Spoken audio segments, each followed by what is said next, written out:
근데 이 신중년들이 돈을 벌고 사람들을 만나고 또 자존감을 지키기 위해서 가장 필요한 것이 무엇일까요? 바로 일입니다. 그런데 이들 신중년들에게 가장 적합한 일자리는 무엇일까요? 누구나 퇴직을 하게 됩니다. 그리고 수십 년 동안 가족과 사회를 위해서 열심히 살아왔기에 은퇴 후에는 좀 여유롭고 편안한 생활을 할 수 있을 것이라 생각합니다. 당연하고요. 그런데 현실은 다릅니다. 고통과 고민이 시작됩니다. 대학 등록금, 자녀 결혼 자금, 큰돈 들어갈 때는 많은데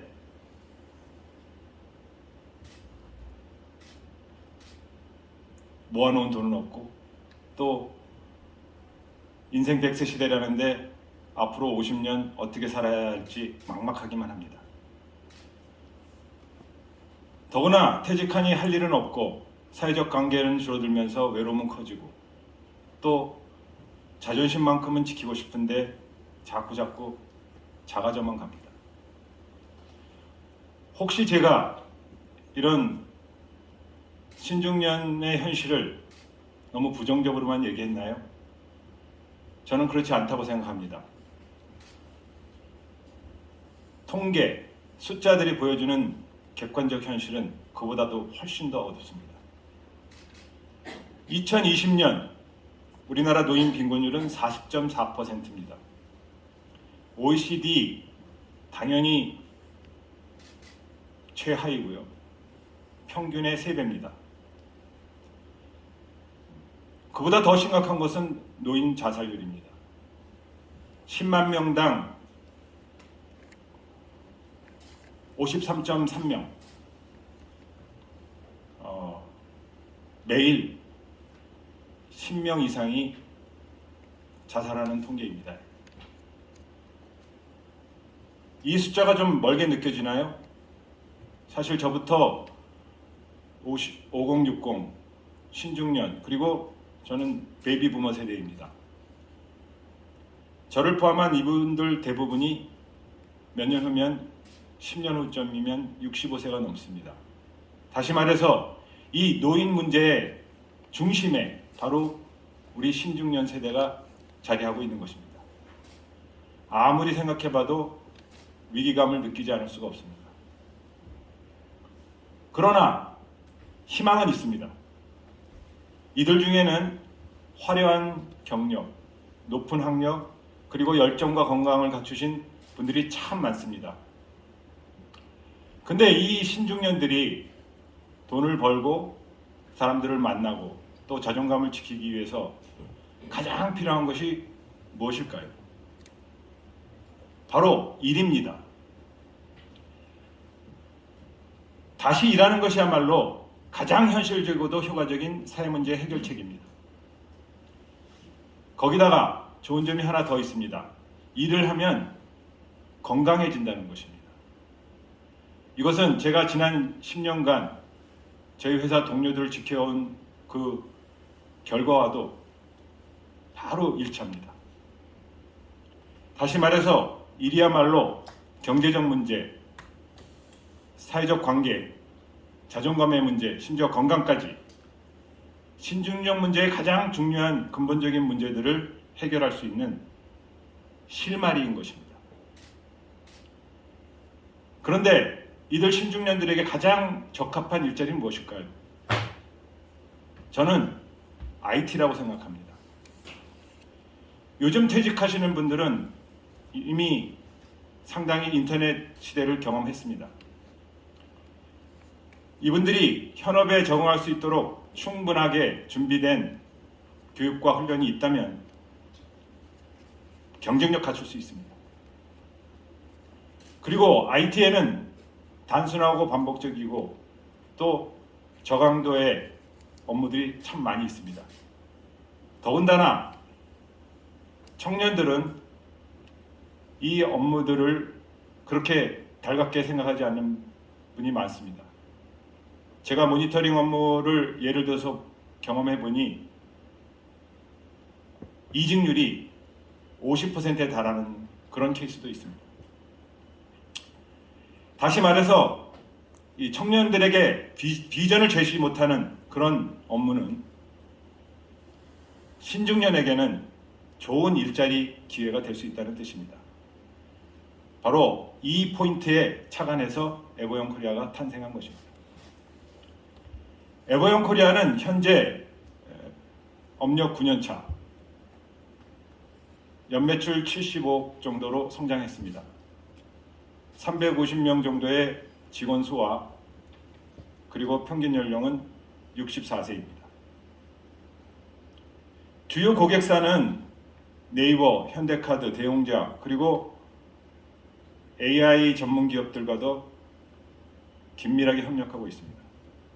이제는 시장에 꽤 많이 알려졌고 특히 대기업 출신 분들한테는 인기가 높다고 알려져 있습니다.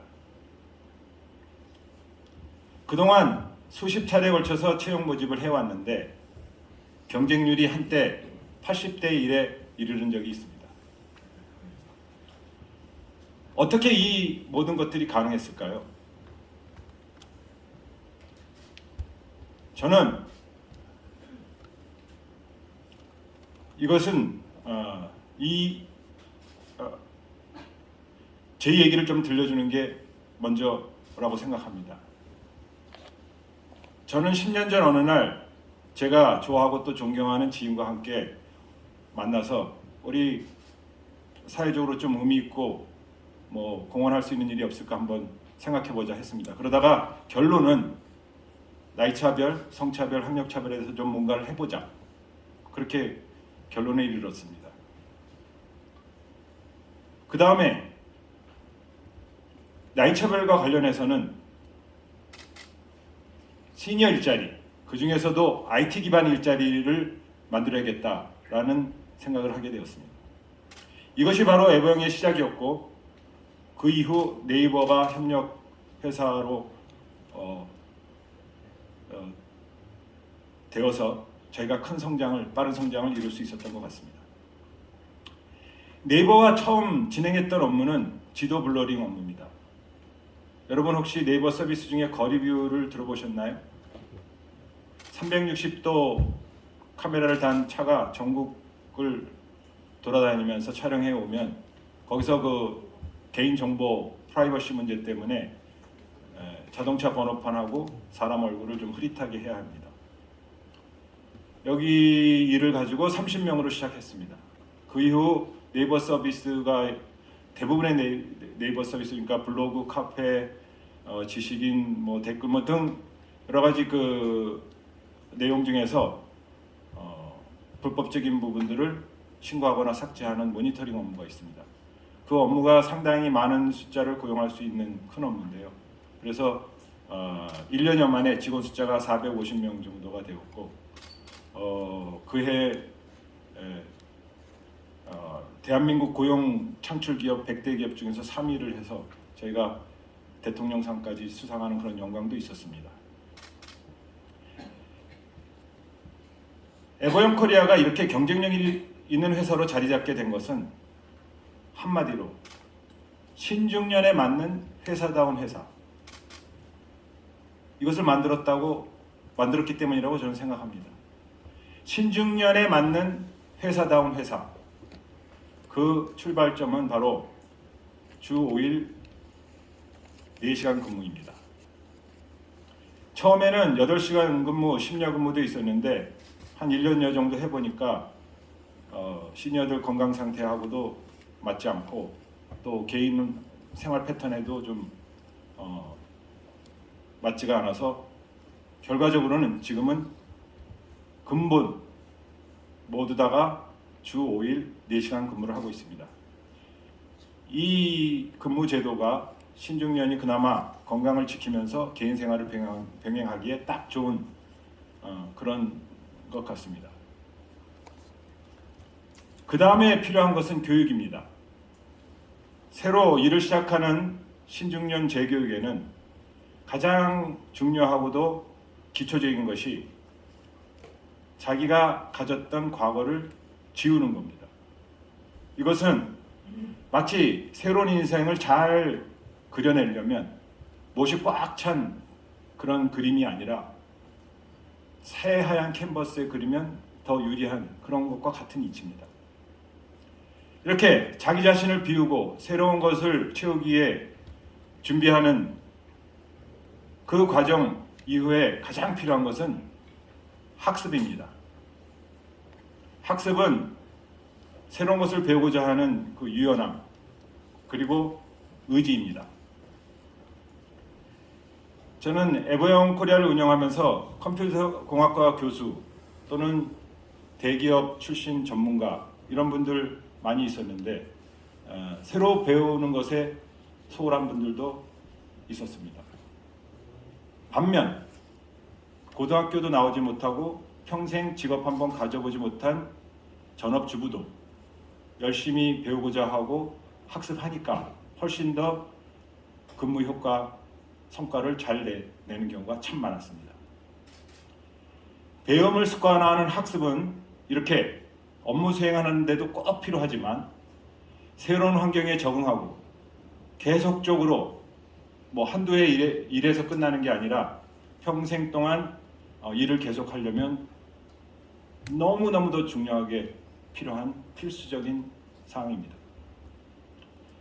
저희는 창립 초기서부터 에버영 아카데미를 설립해서 디지털 에이징 교육을 실시하였습니다. 100개 이상 강좌 그리고 1000명 이상의 수료증을 발행했습니다.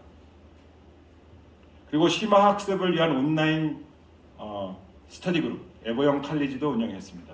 3기 정도 했는데 지금 100여 명 이상이 참여하였습니다. 뿐만 아니라 신중년에 맞는 복리후생 제도 구축에도 힘을 썼습니다. 구성원 나이대에 딱 맞는 정밀 안과 검진, 손주 탄생, 그다음에 결혼, 자녀 결혼, 그다음에 형제상 휴가 이런 등 과거 회사들에는 없는 그런 복리후생 제도를 실시했습니다. 직원 만족도도 높은 편입니다. 그리고 합창단, 밴드, 영화반, 탁구반, 당구반 등 동아리 운영도 잘 운영했습니다. 그래서 소속감도 증진시키고 직원들 간의 교류도 활발하게 하도록 지원했습니다. 그러나 그 중에서도 신중년 맞춤 제도의 정점은 정년 100세 선언이었습니다. 플레이샵을 갔을 때 우연하게 우발적으로 한 내용이었는데 긍정적 효과가 상당히 컸던 것 같습니다. 뿐만 아니라 HR 제도도 강화했습니다. 까다로운 채용 절차, 빡빡한 신입 OT 교육, 그리고 철저한 평가 인센티브 제도 운영. 먼저 채용입니다. 여느 대기업과 다름없이 타이트하게 운영합니다. 서류, 필기, 실기, 면접 4단계 전부 다 거쳐야 합니다. 그리고 3개월 정도 빡빡한 신입 교육을 합니다. 당연히 평가도 하고 시험도 보고 그것 다 패스를 해야죠. 그리고 근무 시작 후에는 평가하고 분기별로 인센티브를 차등 지급하고 있습니다. 이 모든 것이 업무 효율, 성과에 긍정적으로 영향을 미치고 있다고 생각을 합니다. 끝으로 조직 문화에 있어서는 회사의 핵심 가치, 평등을 강조하고 있습니다.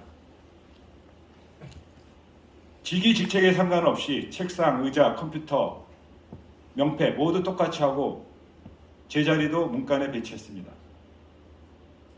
평생 조직적 문화, 특히 상하 수직적 문화에 익숙했던 분들이 이 가시적인 변화에 긍정적으로 반응을 하였던 것 같습니다. 저희 회사는 신중년을 우대하는 기업이 아닙니다. 더구나 신중년을 지원하는 기업 더더욱 아닙니다.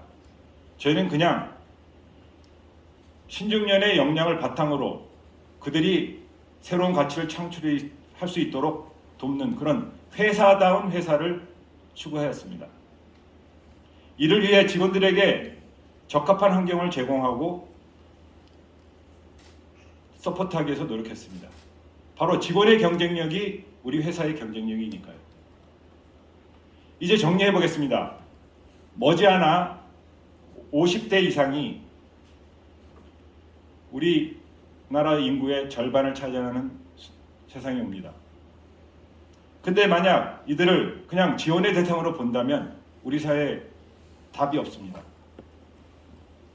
시장 수요에 기반해서 신중년에 맞는 그런 적합한 일자리를 개발해야 합니다. 그래서 신중년에게 맞는 일자리가 많아지면 많아질수록 그만큼 우리 모든 세대를 위한 바람직한 사회가 마련될 것입니다. 여기서 우리가 놓쳐서는 안 될 중요한 포인트가 있습니다. 이것은 신중년 인구의 증가가 신중년 시장의 성장을 의미한다는 것입니다. 최근 국내 기업들이 제품이나 서비스를 개발할 때 신중년들을 직접 참여시키는 케이스가 늘고 있습니다. 따라서 기업들도 공익 차원이 아니라 시장 원리에 맞게 비즈니스 차원에서 이들을 바라보고 업무를 만들어내고 투자해야 합니다. 저희 에버형도 이런 점에 착안해서 다양한 신사업들을 검토하고 있습니다.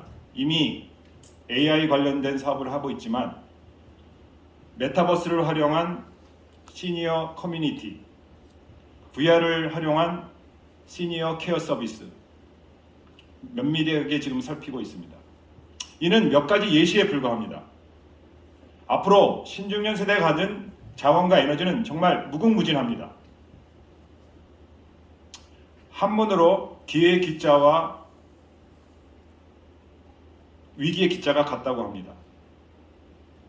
이 신중년 세대가 갖는 이 신중년들이 우리 사회에 그냥 부담이 되고 위기가 되는 게 아니라 기회가 되고 심지어 노다지가 될 수 있다는 것을 우리가 인식해야 한다고 생각합니다. 신중년, 그들이 바로 우리의 미래입니다. 그들이 자신의 경쟁력을 키우고 시장을 이끌며 새로운 가치를 창출해내야 합니다. 이는 저의 바람이지만 제가 지난 10년간 경험한 것에 대한 그로부터 온 확신입니다.